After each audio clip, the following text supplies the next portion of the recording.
He cheated once, and lost everything. 4 years later, fate returned what he never knew existed, a daughter with his eyes. Ethan Blake had always believed that control was the highest form of power. He built his life on precision, discipline, and the unshakable confidence that nothing truly important could slip through his fingers.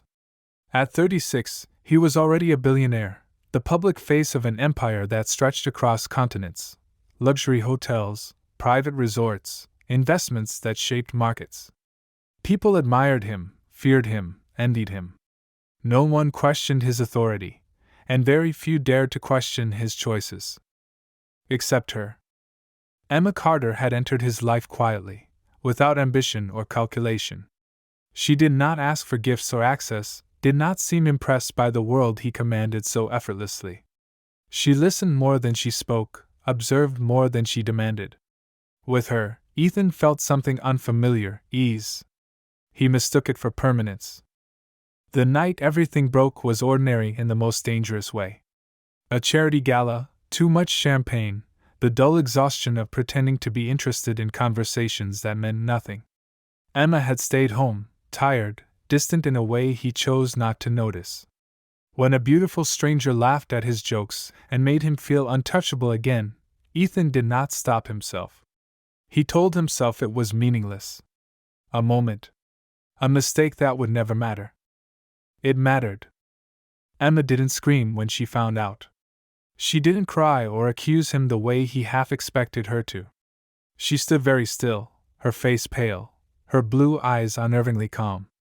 That silence unsettled him more than any anger could have. "I won't compete for someone who doesn't see me," she said quietly. Ethan tried to explain, to minimize, to frame his betrayal as something careless but forgivable. He spoke about pressure, about temptation, about how it had meant nothing. He never once said the only thing that might have mattered: "I was wrong." Emma packed her things the next morning. She moved through the apartment like a guest who had stayed too long, touching nothing, asking for nothing. When she closed the door behind her, the sound echoed far longer than Ethan expected. He told himself she would come back. She didn't. Days turned into weeks. Weeks into months.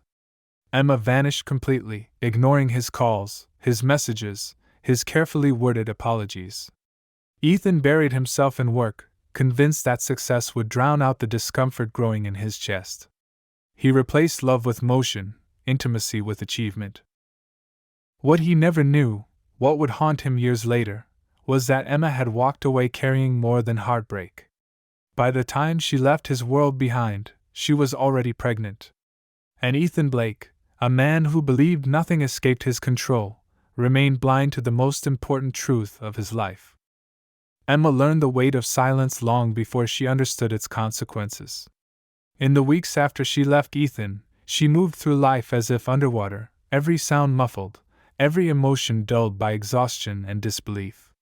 She rented a small apartment on the edge of the city, far from the places that still carried his name, and told herself that distance would be enough to protect her from the ache that followed her everywhere.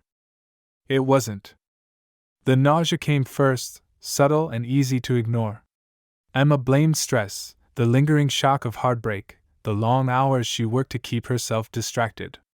But when the dizziness grew stronger and her body refused to obey her, she bought a test on her way home, hands trembling as she stood in the narrow bathroom, staring at the result until it blurred. Positive. She sat on the cold tile floor for a long time, one hand pressed against her stomach, her thoughts racing in every direction at once. Fear arrived before joy. Fear of the future. Fear of doing this alone. Fear of what it would mean to tell Ethan, to reopen a wound that had barely begun to scar. She didn't tell him. At first, she told herself it was temporary. That she just needed time to think, to breathe, to decide what was best. But time passed, and with each day that followed, the idea of going back to him felt more impossible. She remembered the look in his eyes when he dismissed her pain, the way he explained his betrayal instead of owning it. She could not trust him, not with her heart, and not with a child. Pregnancy reshaped her life in quiet, relentless ways. Emma worked until her feet ached, saved every dollar, and learned how to stretch a small income further than she ever imagined. At night, she lay awake, one hand resting over her growing belly, whispering promises she hoped she could keep. She promised safety. She promised love. She promised that her child would never feel invisible. When Lily was born, the world narrowed to a hospital room filled with soft light and the sound of a newborn's cry. Emma held her daughter against her chest, overwhelmed by a love so immediate and fierce it almost frightened her. Lily had fine blonde hair and eyes the color of clear summer skies. The nurses commented on how beautiful she was, how calm. Emma smiled, but inside, a familiar ache twisted. She knew where those eyes came from. The years that followed were hard in ways no one could see from the outside. Emma learned to function on little sleep, to balance work and motherhood with careful precision. She learned how to be strong when she felt anything but. There were moments when she watched Lily laugh or fall asleep in her arms and felt an overwhelming sense of rightness, followed closely by grief for the life her daughter might one day ask about. She kept Ethan's name locked away, unspoken. It was easier that way. Or so she told herself. But some nights, when the apartment was quiet and Lily slept beside her, Emma wondered whether silence was protection, or simply another kind of mistake, waiting for its moment to surface.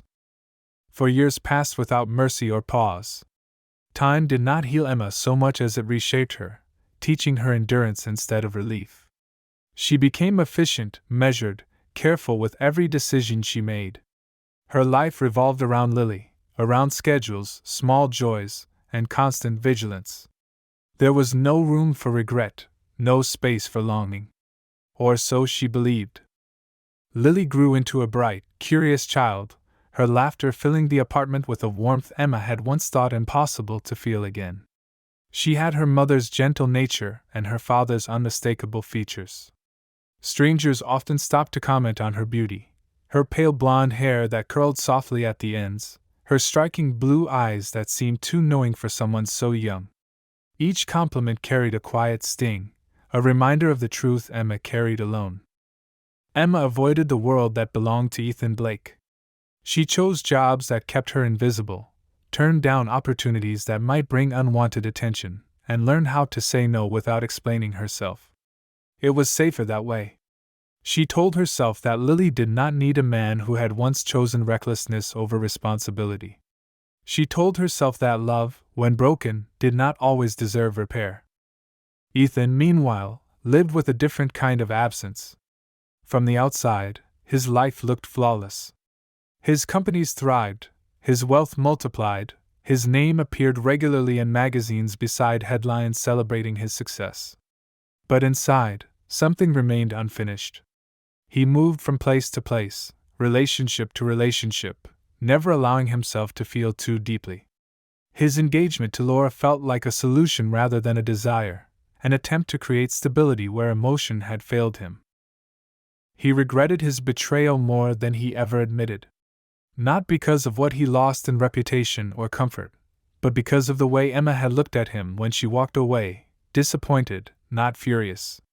That look followed him in quiet moments, haunting him with the knowledge that he had destroyed something rare.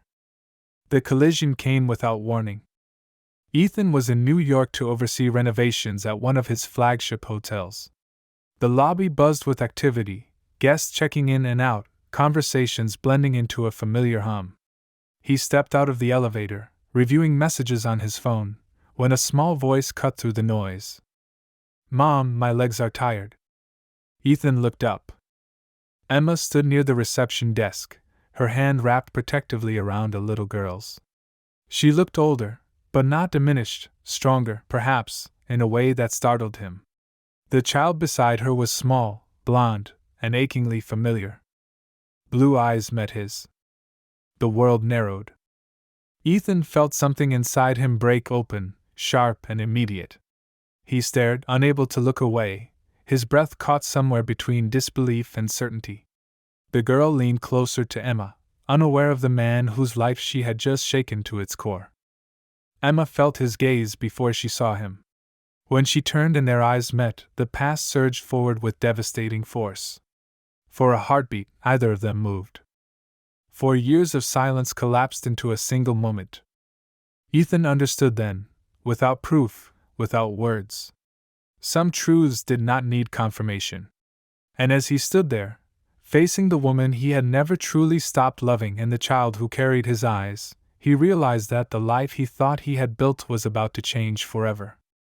Ethan didn't remember moving, only the moment when he was suddenly standing closer than he had intended, the noise of the hotel lobby fading into a distant blur. His heart was beating too fast, his thoughts colliding with one another in a way he had not experienced in years. Emma was right in front of him, real and unmistakable, not a memory shaped by regret. "Emma," he said again, more quietly this time, as if saying her name too loudly might shatter the fragile reality of the moment. She straightened instinctively, her hand tightening around the little girl's fingers. It was a protective gesture, automatic and practiced. Ethan noticed it immediately, and something sharp twisted in his chest. "Ethan," she replied. Her voice was calm, but there was a tension beneath it, a restraint that told him she had prepared herself for this possibility long before it happened. For a few seconds neither of them spoke. People passed by, suitcases rolling across the marble floor, laughter echoing somewhere near the bar. The world continued on, indifferent to the quiet devastation unfolding between them. Ethan's gaze drifted back to the child before he could stop himself. She was watching him now, her head tilted slightly, studying his face with open curiosity. There was no fear in her expression, only interest. "How old is she?" The question slipped out before he could soften it. Emma inhaled slowly. 3, she said. The number landed with brutal precision. 3 years. His throat tightened, and he felt a sudden pressure behind his eyes. He did the math instantly, though he already knew the answer. The timing fit too perfectly to ignore.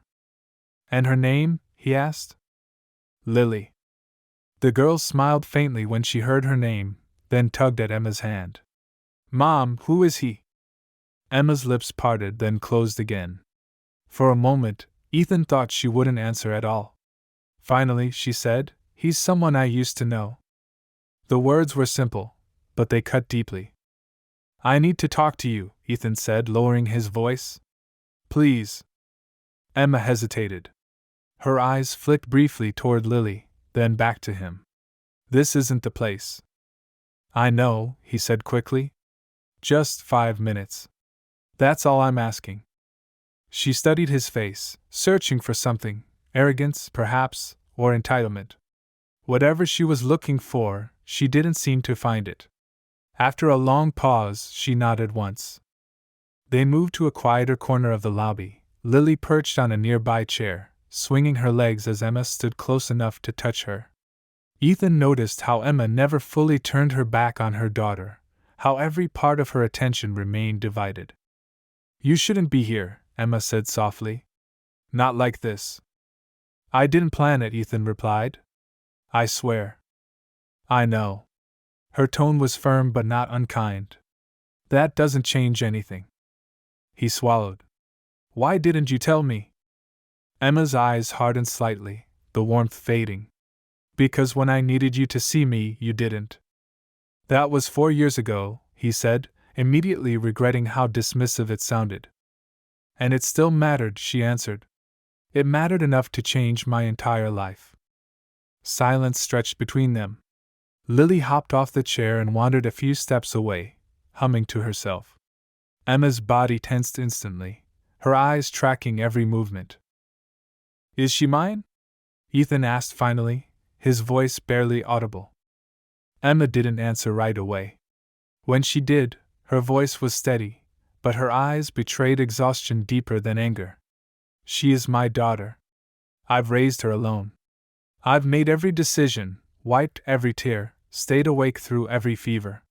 You don't get to claim her with one question." "I'm not trying to claim," he said quickly. "I just need the truth." She looked at him then, really looked at him, as if weighing whether honesty would bring clarity, or only more damage. You broke my trust, she said. And when I realized I was pregnant, I knew I couldn't survive breaking myself too. Ethan closed his eyes briefly. I was wrong, he said. About everything. Emma let out a quiet, humorless breath. Being right or wrong doesn't erase consequences. From across the lobby, Lily called out, Mom? I'm here, Emma replied instantly. She turned back to Ethan, her expression resolved. This conversation isn't over, she said. But it won't happen on your terms. He nodded slowly. Then tell me what they are. Emma paused, then said, If you want answers, you'll have to be patient. And you'll have to be prepared for the truth, whatever it turns out to be. As she walked back to her daughter, Ethan stood frozen, watching them move away together. For the first time in years, he felt truly powerless. And for the first time, he understood that whatever came next would demand more than money, more than regret. It would demand responsibility. Ethan did not sleep that night. The image of Emma standing in the hotel lobby with Lily's small hand locked in hers replayed endlessly in his mind, each detail sharpening with every passing hour. The way Emma's posture had shifted the moment she sensed him nearby. The instinctive protectiveness in her eyes. And Lily, those blue eyes that mirrored his own so precisely it felt like a reflection he had been denied for years. By morning, denial was no longer possible. He canceled meetings, ignored calls, and instructed his assistant to clear his schedule indefinitely. For the first time in his career, nothing felt more urgent than the possibility of the truth. Ethan requested a private meeting with Emma through the hotel manager, careful not to pressure her, careful not to appear entitled. When she finally agreed, it was on neutral ground, a quiet cafe attached to the hotel, far from curious eyes. Emma arrived with Lily in a stroller, her expression guarded but composed. Ethan stood when he saw them, unsure whether to speak or remain silent. Lily stared at him openly, her gaze curious rather than afraid. Hello, Ethan said softly, crouching slightly so he wasn't towering over her. Lily blinked. Hi. The simplicity of the exchange struck him harder than any accusation could have. Emma took a seat across from him, keeping one hand on the stroller at all times. Say what you need to say, she told him. But understand this, my daughter's well-being comes first. Always. I know, he replied. And I respect that. He took a breath. I'm not here to accuse you of anything. I'm here because I need to understand. If there's even a possibility that Lily is my child, I want to handle this the right way. Emma's jaw tightened slightly. And what way is that? With facts, he said. Not assumptions. Not fear. Just the truth. Silence settled between them, heavy but not hostile. Lily grew restless and reached for Emma's hand, which Emma squeezed gently. A DNA test, Emma said finally. That's what you're asking for. Yes, Ethan admitted. Only if you agree. And if the result says she's yours? Emma asked. Ethan didn't answer immediately. When he did, his voice was steady but low. Then I take responsibility. Not as a billionaire. Not as a public figure. As a father. Emma studied him closely, searching for the man she had once loved, and the one who had hurt her beyond repair. She saw guilt in his eyes, yes. Regret. But also something else. Fear. Not of losing money or reputation, but of losing something he had never known he had. I won't let her be hurt, Emma said. Not by hope. Not by confusion. I won't hurt her, Ethan replied. I swear. The test was arranged quietly, privately, through a clinic known for discretion. Ethan insisted on covering every cost, but Emma made it clear that money would not buy influence over the outcome, or over her decisions. The waiting was torture. Days stretched into weeks. Every message made Ethan's heart race. Every time his phone rang, he braced himself for confirmation or devastation. He found himself replaying moments from the past, searching for signs he had missed, truths he had ignored. Emma, meanwhile, lived with a different kind of anxiety. She watched Lily closely, protecting her from questions she was too young to understand. She reminded herself why she had chosen silence all those years ago. And yet doubt crept in, not about the past, but about the future. When the call finally came, Ethan was alone in his office. The doctor's voice was calm, professional, detached. Paternity confirmed. 99.9%. Ethan felt the world tilt. He ended the call without remembering what he said. His hands were shaking as he stared at the city outside his window, the same city he had once ruled with confidence. Now it felt impossibly small. A daughter.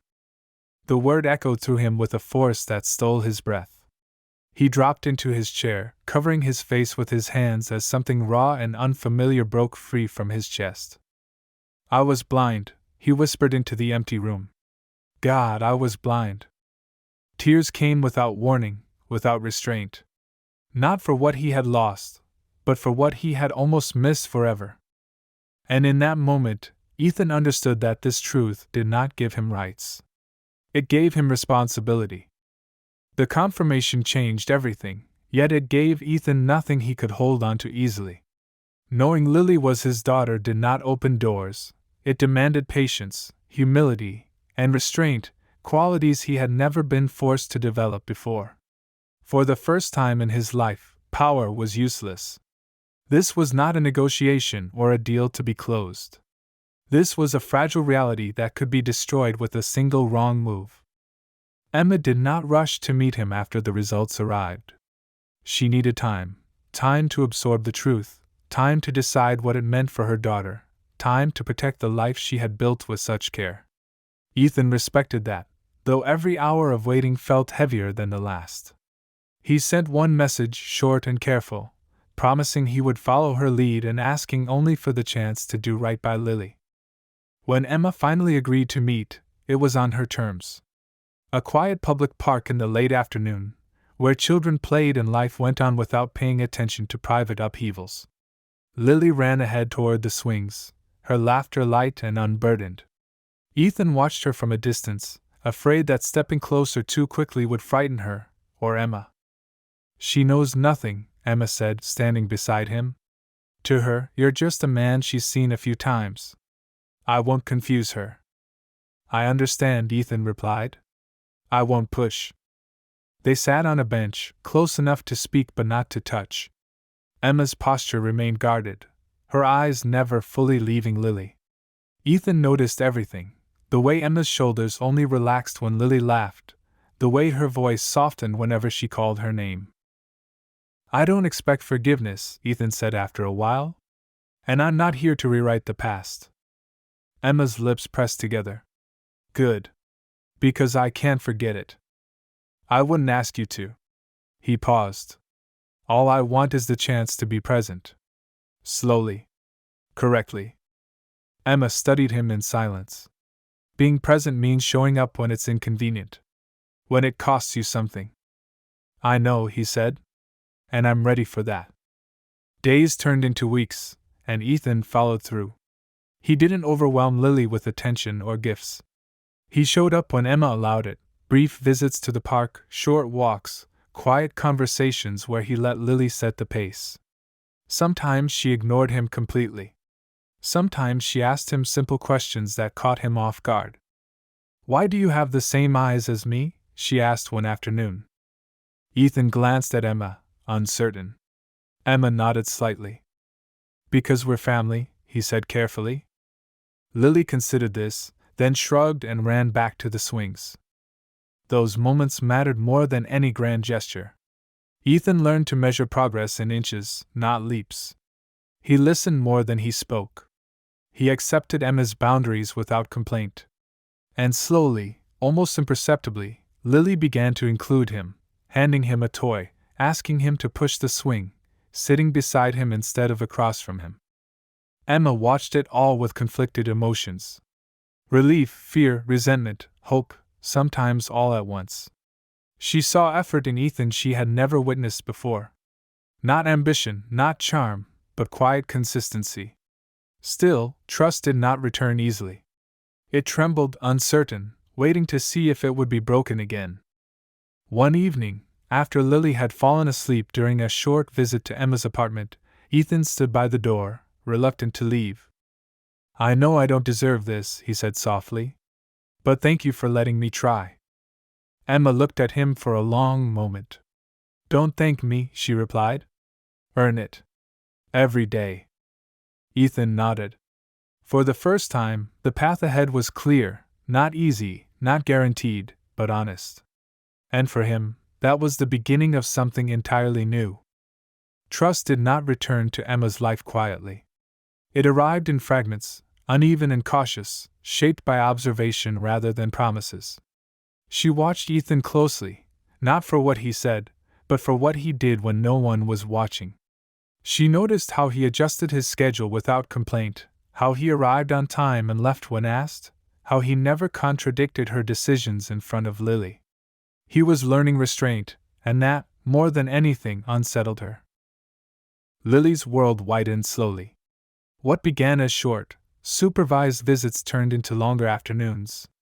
Ethan learned her routines, her favorite snacks, the way she needed a story told the same way every night, or she would correct him with solemn authority.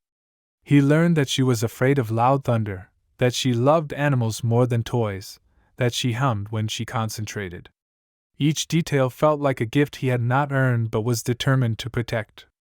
One afternoon, Lily tripped while running and scraped her knee. It was a small injury, barely more than a red mark, but she burst into tears. Ethan reacted before thinking, lifting her carefully into his arms. For a split second, Emma's heart stopped. Then she saw Lily cling to him, her sobs softening as he murmured reassurance. He didn't panic. He didn't look to Emma for instructions. He simply held her. That night, after Lily fell asleep, Emma sat alone in the kitchen, the quiet pressing in around her. She realized something had shifted, not dramatically, not completely, but undeniably. Lily trusted him. And that trust mattered more than Emma's fear. Complications came from a direction Emma had not expected. Laura, Ethan's fiancée, requested a meeting. They met in a quiet restaurant, far from cameras and whispers. Laura was composed, her posture perfect, her expression controlled. She did not accuse or plead. She simply spoke the truth.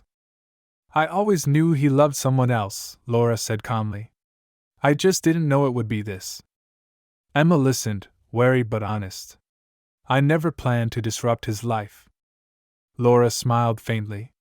"Neither did I plan to become a placeholder." There was no confrontation, no dramatic scene.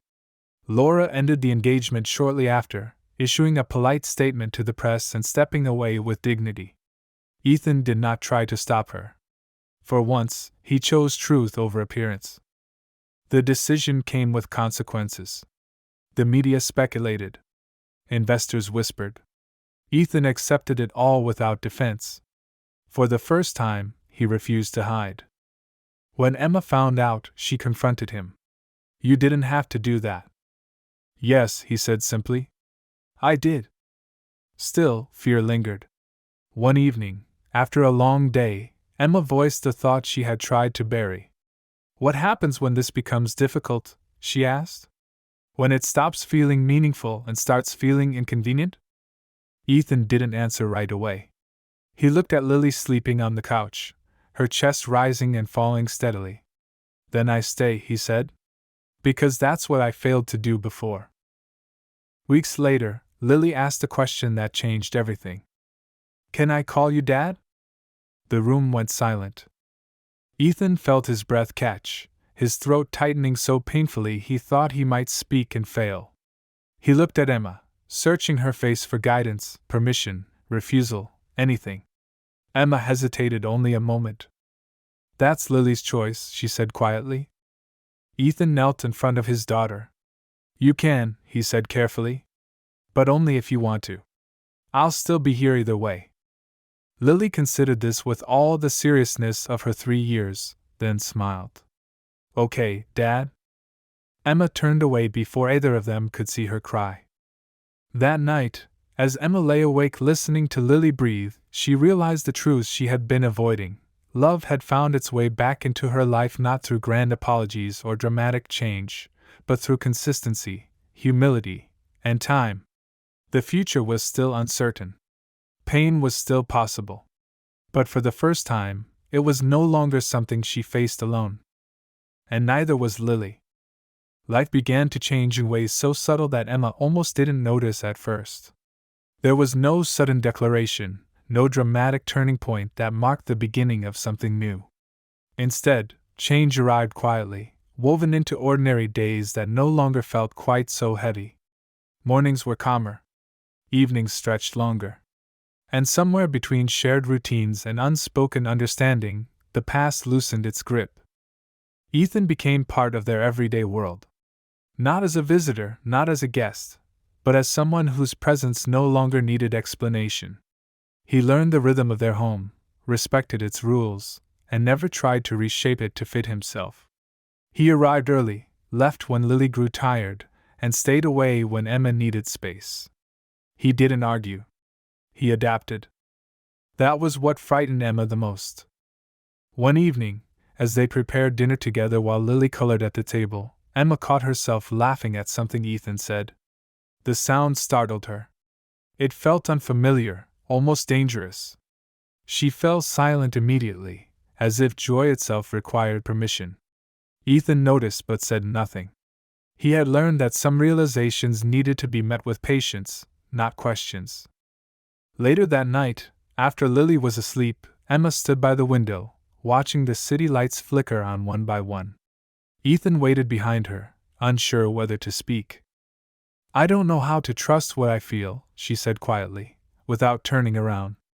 I spent years teaching myself not to want anything. Ethan nodded. I know. I'm afraid that if I let myself believe in this, she continued, I'll lose everything all over again. He took a careful step closer. I can't promise I'll never fail, he said. But I can promise I won't disappear. She turned to face him then. For the first time, there was no wall in her eyes, only uncertainty, raw and honest. That used to be enough for me, she said. Now it scares me. Then we go slowly, Ethan replied. As slow as you need. What neither of them expected was how deeply Lily would anchor them. She became the bridge either of them dared to build alone. She spoke openly, without fear or hesitation, asking questions adults avoided and offering affection without condition. When she slipped her small hand into both of theirs during the walk, Emma felt something in her chest tighten and release at the same time. The first time Lily referred to them as my parents in front of someone else, Emma froze. Ethan held her gaze, silently asking if she wanted him to correct it. She shook her head, barely perceptible. That night, Emma cried, not from pain, but from the overwhelming realization that happiness had returned without asking permission. Change came with its tests. Old fears resurfaced. Emma pulled back more than once, retreating into silence when memories of betrayal resurfaced. Ethan did not chase her. He waited. And when she spoke again, he listened without defending himself. One evening, after a particularly difficult conversation, Emma said the words she had been avoiding. I don't hate you anymore. Ethan's breath caught. That's not something I expected to hear. It's not forgiveness, she added quickly. But it's the truth. I'll take truth, he said softly. Whatever form it comes in. As weeks turned into months, something steady formed between them, not a return to what once was, but something new. Stronger. More honest. Built on scars rather than illusions. Emma realized that love did not return the way it once existed. It returned transformed, quieter, deeper, and far more demanding. And for the first time since she had walked away 4 years earlier, she no longer felt the need to protect herself from the future. She was finally ready to meet it. The future arrived without ceremony, the way the most meaningful things often do. It did not announce itself with grand gestures or dramatic promises. It simply unfolded day by day, until Emma realized she was no longer bracing herself for loss. The first clear sign came on an ordinary morning. Lily sat on the living room floor, building a crooked tower out of wooden blocks while Ethan made coffee in the kitchen. Emma watched them from the doorway, struck by how natural the scene felt. There was no tension in her chest, no instinct to retreat. Just quiet acceptance. "Mama," Lily said suddenly, not looking up, "Dad says we're going to the park later?" "Dad?" The word no longer startled Emma. It settled into her gently, like something that had always belonged there. She met Ethan's eyes across the room. He didn't smile, didn't celebrate the moment. He simply nodded, as if to say, "I'm still here." Months passed, carrying them forward. Ethan sold one of his penthouses and moved closer, not into Emma's home at first, but near enough to be present without overwhelming her. He learned how to compromise in ways no boardroom ever required. He learned that love meant listening even when it was uncomfortable, staying even when it was easier to leave. Emma, in turn, learned how to let go. Not of caution, but of constant defense. She allowed herself to lean on him when Lily was sick, to ask for help without guilt, to believe that consistency could exist without conditions. One evening, after Lily had fallen asleep between them during a movie, Ethan spoke into the quiet. "I don't want to be someone who only fixes what's broken," he said. "I want to build something that lasts." Emma looked at him for a long moment. "Then you have to understand," she said softly, "that I'm not the woman you left. And you're not the man I loved back then." "I know," he replied. "That's why this matters." The proposal came later, without an audience. No ring hidden in champagne. No speeches. Just Ethan kneeling in their small living room, Lily asleep nearby, his voice steady but his hands shaking. "I won't promise perfection," he said. "But I promise truth. Presence. And choosing you, even when it's hard." Emma felt tears rise, not from fear, but from recognition. "Yes," she said. Not because the past was erased, but because it had finally been understood. They married quietly, surrounded by a handful of people who knew their story and respected its weight. Lily walked between them, holding both their hands, beaming as if the day belonged entirely to her. Later that night, as Emma watched her daughter sleep and felt Ethan's arm settle around her waist, a realization settled deep within her. Love had not returned to her life as a miracle. It returned as a decision. A choice made daily. To stay. To speak. To forgive without forgetting. To build something honest from what was once broken. And as Emma closed her eyes, listening to the steady breathing of the two people she loved most, she knew, with a certainty she had never felt before, that this time, it was real. Silence may protect for a while, but truth always finds its way out. The past cannot be fixed, but its mistakes don't have to be repeated. And when someone is given a second chance, they must be ready not to demand it, but to prove they deserve it, with time, patience, and consistency. Could you trust someone again if they once proved they were blind to what truly mattered? This story is entirely fictional and created by the author of the channel. Any resemblance to real people is purely coincidental.